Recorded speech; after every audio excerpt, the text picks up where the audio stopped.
Lok Sabha pattern असेल का? फक्त एकच सांगतो, एकजूट फुटून देऊ नका आणि एकजुटीनं मतदान करा. हा, आरक्षणाला विरोध करणारे किमान गेलेच पाहिजे.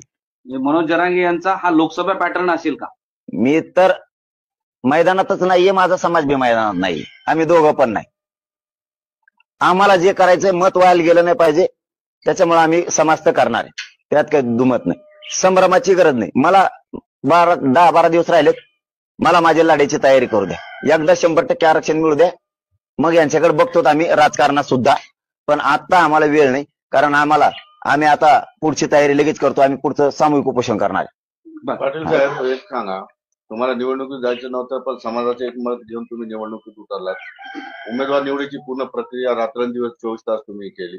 नंतर तुम्ही भूमिका घेतली की आपल्याला जायचं नाही निवडणुकीत, आणि आता आधी तुम्ही सगळ्या राजकीय पक्षांची हे करून टाकलं की चुकवा साफ करणे किंवा आम्ही यांचं राजकारण 10 पिढ्याचं संपून टाकू. या सगळ्या गोष्टी तयार असताना पाटील एवढे अलिप्त का झालेले आता, फक्त समाजावर सगळं सोडून? अलिप्त होत नाही काही गोष्टी? अलिप्त कुठं झालोय म्हणजे निवडणुकीच्या बाबतीत? हो ना, अलिप्त कुठं झालोय?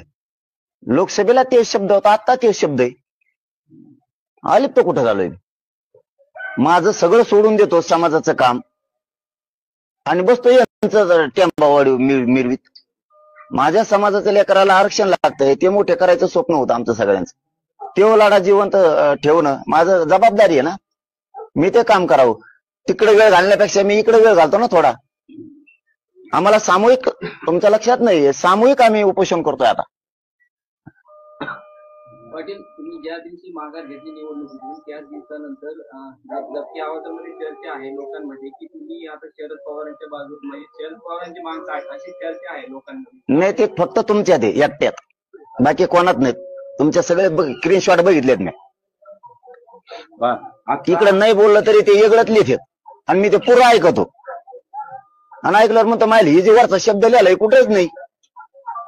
कमून असं एवढ्या मोठ्या समाजाने काय केलं तुमचं? का नाराजी?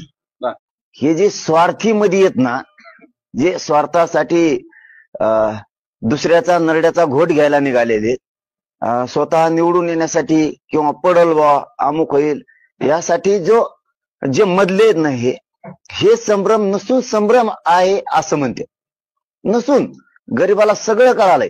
मी 3 तारखेला सांगितलंय आणि लोकसभेच्या टायमाला ते सांगितलं होतं, ज्याला पाडायचं त्याला पाडा, ज्याला निवडून आणायचं त्याला आणा. समाजाने बरोबर कार्यक्रम लावलाय, मग संभ्रम राहिला कुठं? त्या दिवशी पण सांगितलं, लोकसभेलाही सन्मान मराठा समाजालाच होता की तुमच्या हातात तुमच्याच मतदानाची दोरी राहिली पाहिजे, कोणाच्या मनावर तुम्ही चालू नका, माझ्या सुद्धा नाही. ज्याला करायचं त्याला पाडायचं त्याला पाडा, ज्याला निवडून आणायचं त्याला आणा, असं त्याही वेळेस सांगितलं होतं. आताही 3 तारखेला 4 तारखेला सकाळी सांगितलं की तुम्हाला ज्याला पाडायचं त्याला पाडा, मतदानाचा सन्मान तुम्हाला तुमच्याच हातात. तरी वारंवार सांगितलं जातं की संभ्रम हे संभ्रम